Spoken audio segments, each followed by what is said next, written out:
নমস্কার। আমাদের সঙ্গে এই মুহূর্তে ঢাকা থেকে সংযুক্ত আছেন কাজল দেবনাথ। কাজল দেবনাথ বাংলাদেশের একজন খুব নামজাদা সাংস্কৃতিক ব্যক্তিত্ব। এছাড়া তার আরও একটি বড় পরিচয়, তিনি বাংলাদেশের সংখ্যালঘুদের অধিকার আন্দোলনের একেবারে সামনের সারির মানুষ এবং বাংলাদেশে সংখ্যালঘুদের যে বৃহত্তম সংগঠনটি বিগত প্রায় 4 দশক কাজ করছে, বাংলাদেশ হিন্দু বৌদ্ধ খ্রিস্টান ঐক্য পরিষদ, তিনি তার সভাপতি মণ্ডলীর সদস্য এবং অত্যন্ত সক্রিয় এই কাজে একজন ব্যক্তি। আমরা কাজল দেবনাথকে আজকে দ্য ওয়ালে সংযুক্ত করেছি এই কারণে যে বৃহস্পতিবার বাংলাদেশের প্রধানমন্ত্রী তারেক রহমান, তিনি বাংলাদেশের দুটি বড় সংগঠন যারা সংখ্যালঘুদের নিয়ে কাজ করে, একটি বাংলাদেশ হিন্দু বৌদ্ধ খ্রিস্টান ঐক্য পরিষদ, আরেকটি বাংলাদেশ পূজা পরিষদ, এই দুই সংগঠনের নেতৃবৃন্দের সঙ্গে বৈঠকে বসেছিলেন বাংলাদেশ সচিবালয়ে তার অফিসে। তো কাজল দেবনাথ সেই বৈঠকে উপস্থিত ছিলেন এবং তিনি সংগঠনের দাবি দাওয়াগুলি প্রধানমন্ত্রীর কাছে পেশ করেন। মানে অন্যদের সঙ্গে তিনিও এই ব্যাপারে একটি গুরুত্বপূর্ণ ভূমিকা পালন করেছেন।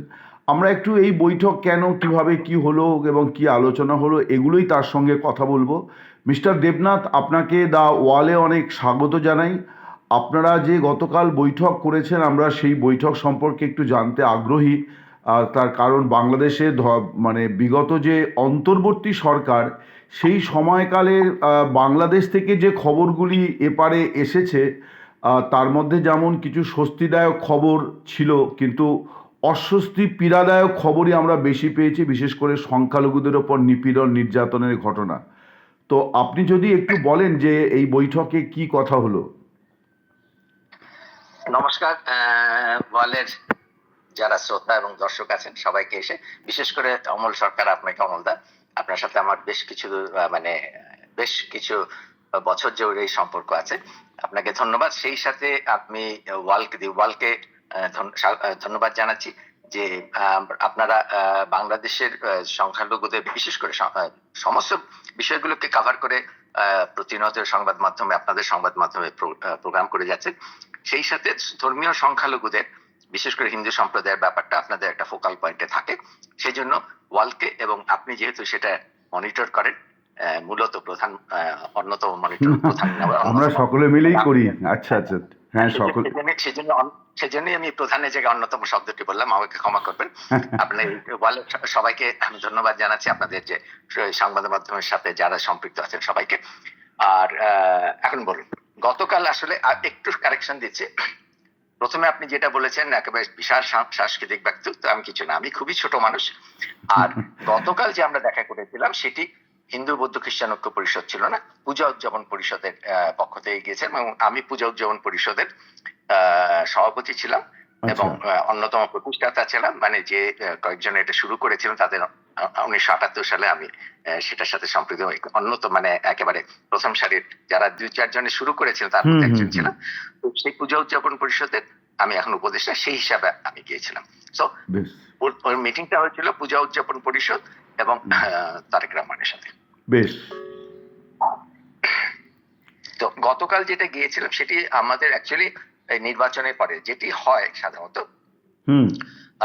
সরকার প্রধানের সাথে, আমরা যেহেতু ধর্মীয় সংখ্যালঘু এবং আমাদের নানা সমস্যা থাকে, সরকার প্রধান যিনি থাকেন তার সাথে আমরা দেখা করার চেষ্টা করি, তার সাথে কথা বলি, কারণ দাবি দেওয়াগুলো শেষ বিচারের রায় তো তার কাছে, যদি কিছু পাওয়া যায় তার সাথে। যেমন ডক্টর ইউনূস যখন প্রথম নিলেন, তার সাথে আমরা উনি এসেছিলেন ঢাকেশ্বরী মন্দিরে, এবং উনি প্রথম দিকে যেটা বললেন আমরা এক পরিবার, অনেক কথা বলেছিলেন, শুরুতে অনেক কথা বলেছিলেন, শেষে যে কিন্তু আমরা খুব দুঃখজনক দুর্ভাগ্যজনক ভাবে তার কাছ থেকে একেবারে বিমাতা সুলভ আচরণটি পেয়েছি। এবং যে মাত্রায় হিন্দু সম্প্রদায়ের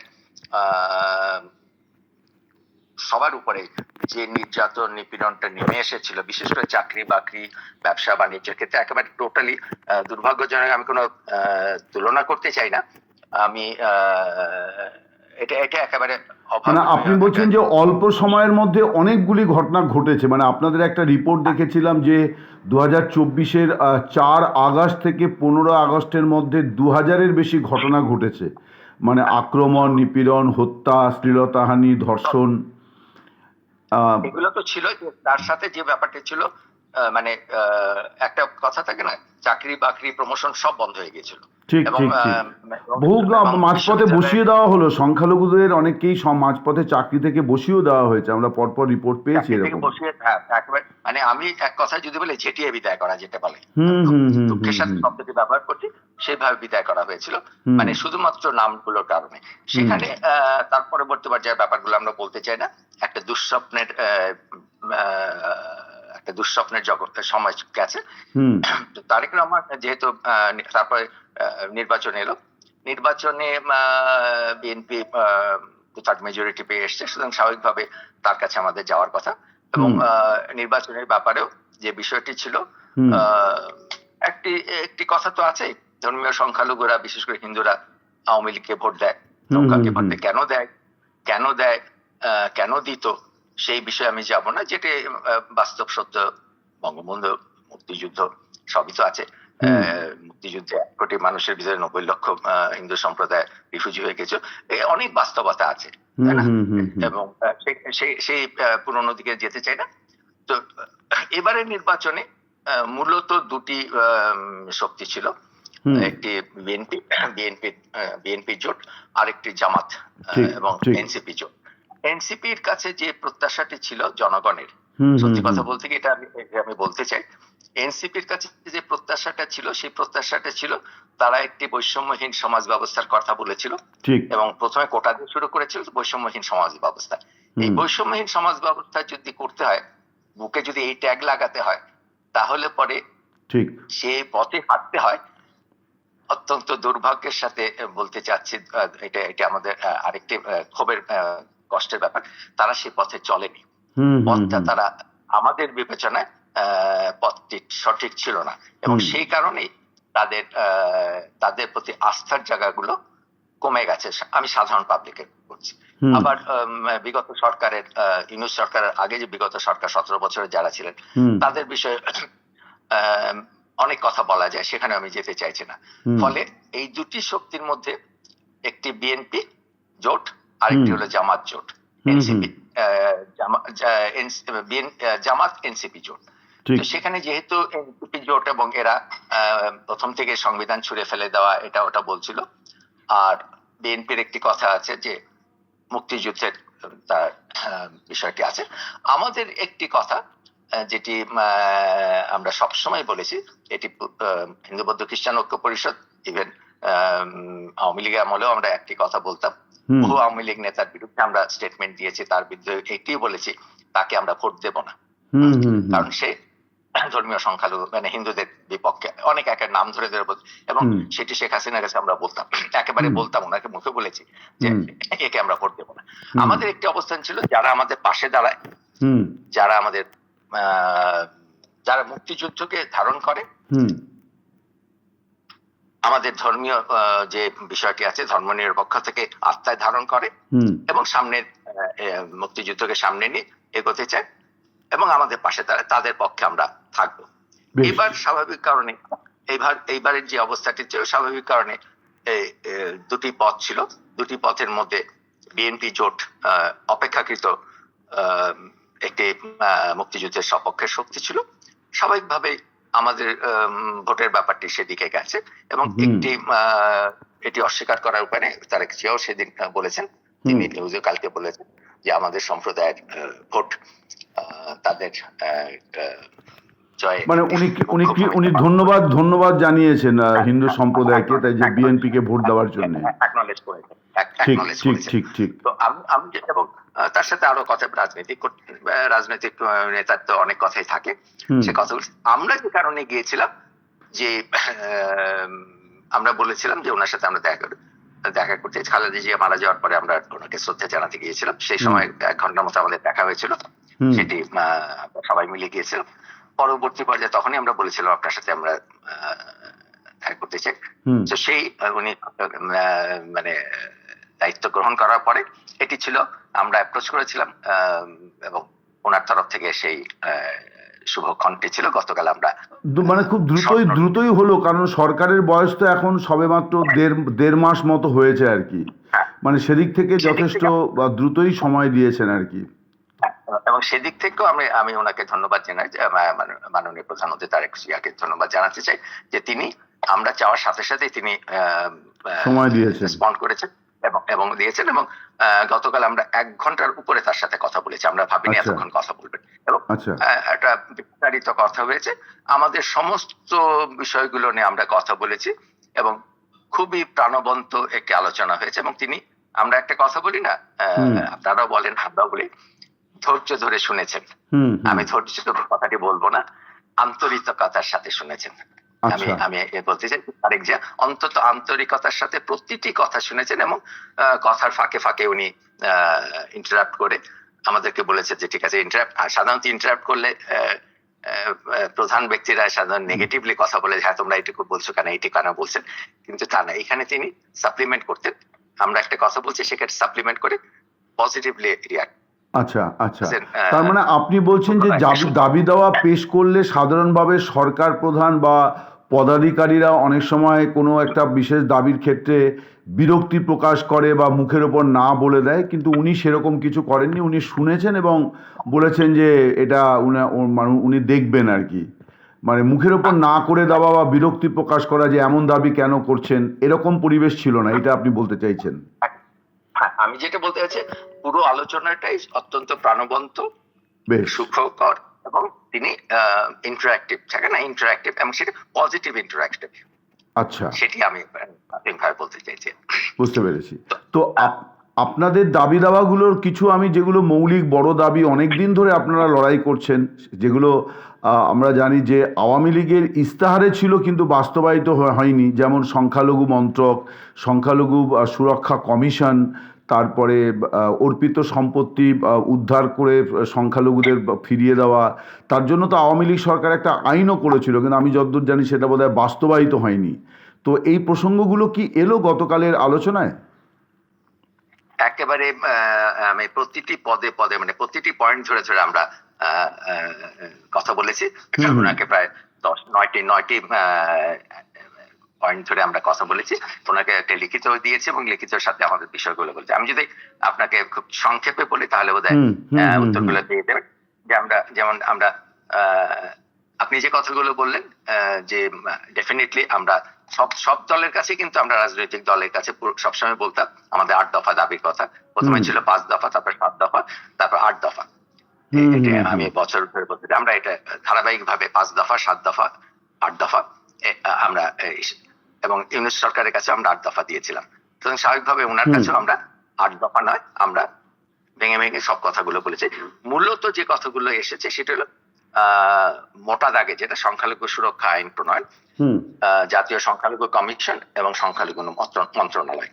এই সংখ্যালঘু সুরক্ষা আইনটি আমাদের খুব প্রয়োজন। আমরা এটার উপর এমফেসিস দিয়েছি এই জন্য যে সংখ্যালঘু, অবশ্যই এই ক্ষেত্রে উনিও বলেছেন, সবাই বলেন সংখ্যালঘু বিষয়টি ওনারা শুনতে চান না, এটি অ্যাভয়েড করতে চান। সংখ্যালঘু বলে কিছু নাই, সবাই বাংলাদেশের মানুষ, এটা বলতে চান। আমরা বলি সবাই বাংলাদেশি। আমরা বলেছি যে এইটি আমরা কখনোই চাই না। আমরা সংখ্যালঘু বলে, কিন্তু আইন সংবিধানই তো আমাকে সংখ্যালঘু করে দিয়েছে। আমরা তো হিন্দু বৌদ্ধ খ্রিস্টান ঐক্য পরিষদ করতাম না যদি রাষ্ট্রধর্ম ইসলাম না আসতো এবং ধর্মনিরপেক্ষতা বাদ না যেত, তাহলে কিন্তু আমরা এখানে আসতাম না। সুতরাং আমরা সেই কথাগুলো বলেছি, এগুলো সবসময় বলি। সে বিষয়গুলো আছে, সে বিষয়ে আমরা যাব না, যে কারণে। কিন্তু এবারে যে সংবিধান সংশোধনের যে প্রস্তাবাবলী, যেটা নিয়ে এখন জামাতের সঙ্গে বিএনপির খানিকটা দূরত্ব তৈরি হয়েছে সংসদে, আমরা দেখতে পাচ্ছি যে, কিন্তু সেই যে মানে সুপারিশপত্র, যেটা অধ্যাপক আলী রিয়াজের সুপারিশপত্র, তাতে কিন্তু ধর্মনিরপেক্ষতা নেই, সমাজতন্ত্র নেই, এ সমস্ত কিছু নেই। ওরা বলছেন যে গণতন্ত্র শব্দটা দিয়েই সবকিছু বোঝানো যায়।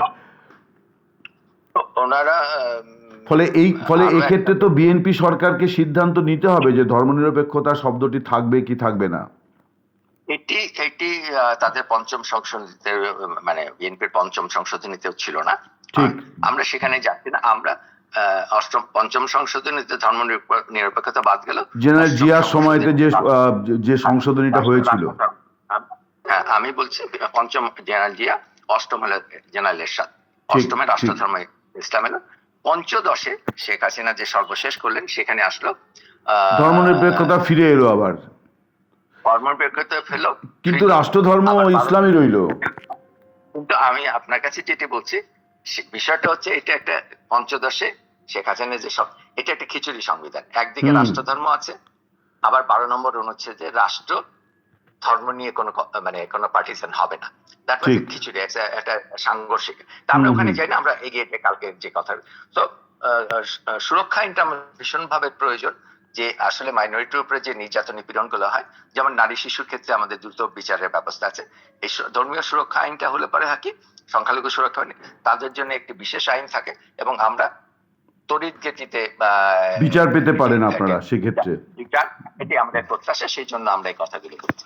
এরপরে যে কথাটি বলেছি, আমরা জনসংখ্যার আনুপাতিক হারে জাতীয় সংসদ, সরকার ও স্থানীয় সরকার পর্যায়ে ধর্মীয় সংখ্যালঘুদের প্রতিনিধিত্বের কথা বলেছি, অংশীদারিত্বের কথা নিশ্চিতকরণের কথা বলেছি, এবং সেক্ষেত্রে প্রশাসনিক এবং রাজনৈতিক নির্দেশনা আমরা চেষ্টা করছি বলেছি, কারণ প্রশাসন যে হবে রাজনৈতিক সিদ্ধান্ত লাগবে। সুতরাং এই ব্যাপারটাকে আমরা মোটামুটি এনেছি। সেখানে তিনি রিয়াক্ট করে যে কথাটি বলেছেন, দেখেন আমরা প্রত্যেকের যোগ্যতার ভিত্তিতে তারা পদায়ন পাক এবং সিলেক্টেড হোক, এটি আমরা চাই, এটি আমাদের নীতি। সুতরাং সেই ব্যাপারটা আমরা দেখব।